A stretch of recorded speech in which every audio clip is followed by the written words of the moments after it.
তারা আমার উপর হামলা করেনি, হামলা করেছে যারা এই আন্দোলনের নামে স্যাবোটেজ করতে চেয়েছে। গতকালকে মাহফুজের মাথা পানির বোতলের বাড়ি দিচ্ছে, এগুলো সহ অনেক ঘটনা ঘটিত। এই কাজ যারা করেছে একদিন একেবারে ধর্মনি ঘেটি ধরে ধর্মনি। এনসিপি আর জামাত কেন এখন মুখোমুখি? আগে বিএনপি আর জামাত ছিল, এর মধ্যে এনসিপি যে কেন ঢুকলো? বাংলাদেশের রাজনীতি স্থিতিশীল হবে না, এটা আমি অনেক আগেই বলছি। বিপ্লবোত্তর বাংলাদেশকে যেভাবে গড়া দরকার ছিল সেটা করতে দেওয়া হয় নাই, ভয় শঙ্কার ষড়যন্ত্রের কারণে। দর্শক, সমন্বয়ক মাহফুজ, যাকে কিনা মাস্টারমাইন্ড বলা হতো জুলাই আগস্ট বিপ্লবের, সেই মাস্টারমাইন্ডের উপরে বোতল নিক্ষেপ করলো কারা? দর্শক, হঠাৎ করে কেন জগন্নাথ বিশ্ববিদ্যালয়ের ছাত্রদের সামনে এসে তিনি এমন অপমানের শিকার হলেন, সেটি নিয়ে এবার প্রকাশ্যে মুখ খুললেন এবং যিনি এই বোতল নিক্ষেপ করেছেন তাকেও ধরা হয়েছে।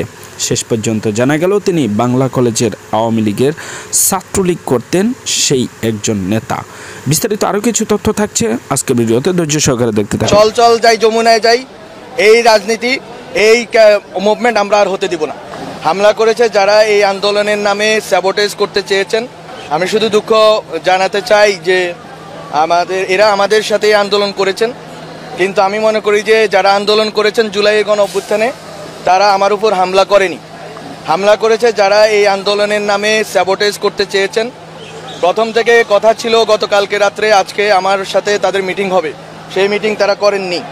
কথা ছিল আগামীকাল সকালে শিক্ষা উপদেষ্টার সাথে তাদের মিটিং হবে, সেই মিটিং তারা করেননি। বরং তারা তাদের কাছ থেকে ন্যায্য মনে করেছেন, তারা এখানে এতটুকু তো চলে এসেছেন। আমরা শুধু এতটুকু বলতে চাই, আজকে থেকে যমুনা চল চল যাই যমুনায় চল চল যাই যমুনায় যাই, এই রাজনীতি, এই মুভমেন্ট আমরা আর হতে দিব না। আমরা এই ক্ষেত্রে স্ট্রিক্ট ভূমিকায় অবতীর্ণ হব, যথেষ্ট হয়েছে। এবং যদি শিক্ষার্থীদের ভিতরে যারা এই কর্মকাণ্ড করেছেন তারা অনেক বড় ভুল করেছেন, তারা, আমি মনে করি যে তাদের ভিতরে যারা স্যাবোটেজ করার অভিপ্রায় এখানে এসেছেন, শিক্ষার্থীদের উচিত তাদেরকে আলাদা করে রাখা এবং তাদেরকে চিহ্নিত করা, তাদেরকে শাস্তির আওতায় আনার ক্ষেত্রে সরকারকে, প্রশাসনকে সহযোগিতা করা। কারণ একটি যদি সঠিক দাবি হয়ে থাকে, এই দাবিটার ন্যায্যতা আমরা অস্বীকার করছি না, কিন্তু আপনাদের দাবি এবং আপনাদের উপরে আজকে যে পুলিশের যেই অবস্থান, এই অবস্থানকে আপনারা ন্যায্যতা দিলেন আপনাদের অপকর্মের মাধ্যমে, এটা আপনাদের করা উচিত হয়নি। আমি মনে করি যে আপনারা সহনশীল। এবং একটি আমার সাথে যেটা হয়েছে আজকে, আমি এখানে আসার পরে একটি অংশ যাদেরকে আমি মনে করি স্যাবোটুর, যারা স্যাবোটেজ করার জন্য বিভিন্ন আন্দোলনে ঢুকে, আমি শুধু তাদের নাম আজ উল্লেখ করব না, মিডিয়ার দায়িত্ব, প্রশাসনের দায়িত্ব তাদের এবং তাদের রাজনৈতিক সংশ্লিষ্টতা খুঁজে বের করা, আমি বলবো না।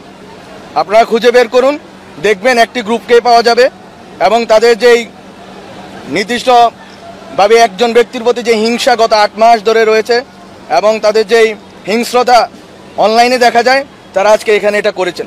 আমি জানি না, আমি শুধু আমার সন্দেহ জানিয়ে রাখলাম।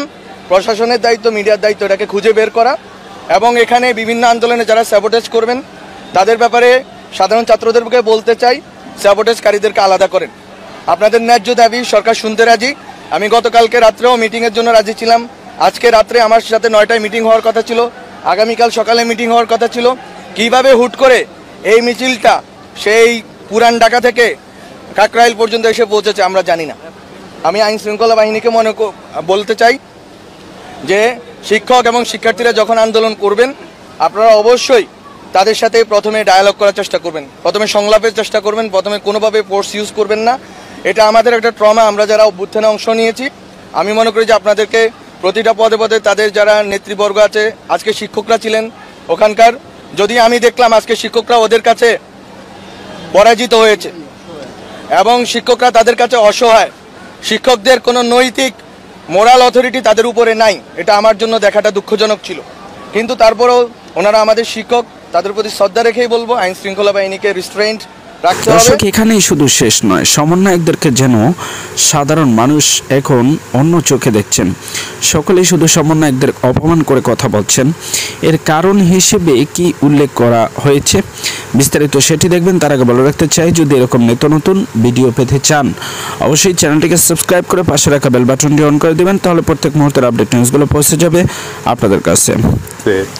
গতকালকে মাহফুজের মাথা পানির বোতলের বাড়ি দিচ্ছে, এগুলো সহ অনেক ঘটনা ঘটিচ্ছে। আসেন এগুলো একটু বুঝে দেখি। আজ দেখতেছি যারা একসাথে লড়াই করেছে কালকে তারা ছিন্ন ভিন্ন হয়ে যাইতেছে। কেন? এনসিপি আর জামাত কেন এখন মুখোমুখি? আগে বিএনপি আর জামাত ছিল, এর মধ্যে এনসিপি যে কেন ঢুকলো? বাংলাদেশের রাজনীতি স্থিতিশীল হবে না, এটা আমি অনেক আগেই বলছি। কারণ সমাজের মধ্যে যে দ্বন্দ্বগুলো আছে না, সে দ্বন্দ্বগুলো এখনো তীব্র। এই দ্বন্দ্বগুলো ফয়সালা না হইলে বাংলাদেশের রাজনীতি স্থিতিশীল হবে না। বিএনপি বলার চেষ্টা করে যে আমি স্থিতিশীল হওয়ার পথে একটা অন্যতম প্রধান বাধা, আমার নাম দিছে উস্কানি ভট্টাচার্য, আরো কত নাম যে পাইলাম, আগে কইতে হেফাজতি ভট্টাচার্য। যাই হোক, বিপ্লবোত্তর বাংলাদেশকে যেভাবে গড়া দরকার ছিল সেটা গড়তে দেওয়া হয় নাই, ভয়, শঙ্কার, ষড়যন্ত্রের কারণে। বিপ্লবোত্তর বাংলাদেশকে যারা করতে পারতো তাদের বিপ্লবের উষারগ্নে দূরে ঠেলে দেওয়া হয়েছে। বিপ্লবকে বিপ্লব বলে স্বীকারই করা হয় নাই। সেই কারণে বিপ্লবকে কেমনে ম্যানেজ করতে হবে এটা বোঝা যায়নি। আসলে তো হয়েছে এটা বিপ্লব, সেই বিপ্লবকে তো ম্যানেজ করতে হইতো। বিপ্লব বলেই যদি স্বীকার না করে তাহলে ম্যানেজ করবে কেমনে, তাই না? তোমার হাতের পরিচয় একটা বাঘের বাচ্চা, তুমি একে বিড়ালের মতো করে ম্যানেজ করলে চলবে? চলবে না তো। এই কাজ যারা করেছে একদিন একেবারে ধর্মনি, ঘেটি ধরে ধর্মনি, সব বিশাল বুদ্ধিজীবী সেজে গেছে।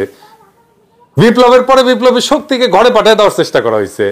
5ই আগস্টের বিপ্লবের পরে কে কি ব্লান্ডার করেছে তার তালিকা করা দরকার, তাইলে কার কি দায় সেটা বোঝা যাবে। আজকে সবগুলো বলতে পারবো না, কয়টা বলি। এটা বুঝলে আজকের পরিস্থিতি বুঝতে পারবেন, পরিষ্কারভাবে দেশ কোন দিকে যাচ্ছে সেটা বুঝতে পারবেন। আমি এই ভুলগুলো না আগেও বলছি, কিন্তু একসাথে বলা হয়নি। আসেন আজকে একসাথে বলি। প্রথমে ছাত্রদের ভুল, নিজেদের শক্তিকে সংহত না করা। কিভাবে করতে পারতো? প্রথমে ছাত্র সংসদ নির্বাচনগুলো করে ফেলতে পারতো, জাতীয় কনভেনশন করতো, সবাই নিয়ে আন্দোলনে যারা পার্টিসিপেট করছে, নারীদের যে অংশগ্রহণ ছিল সেটাকে কনসলিডেট করার জন্য নারী কনভেনশন করতে পারতো, এলাকা এলাকায় আইন শৃঙ্খলা রক্ষাকারী বাহিনী তৈরি করতে পারতো। এটা 5 তারিখেই। তখন দেশে সরকার নাই, থানায় পুলিশ নাই, সেটাই সময় ছিল নিজেদের রাজনৈতিক শক্তিকে সাংগঠনিক শক্তি হিসেবে রূপান্তর ঘটানোর। করেন নাই, কইছিলাম করেন নাই। তখন সে একজনের কি বিশাল হ্যাডম রে ভাই, কথাই শুনে না। আমরা কোন বালেশ্বর বাল, হরিদাস পাল। বিপ্লবী সরকার গঠনের দারুণ ব্যর্থতা দেখাইছে। বিপ্লবের সাথে সম্পর্কহীন লোকদের দিয়ে সরকার তৈরি করছে যাদের ন্যূনতম রাজনৈতিক ক্ষমতা নাই, প্রজ্ঞাও নাই। সরকার যে একটা পলিটিক্যাল ইনস্টিটিউট, দেশের সবচেয়ে বড় পলিটিক্যাল ইনস্টিটিউটের মাথায় ছিল না।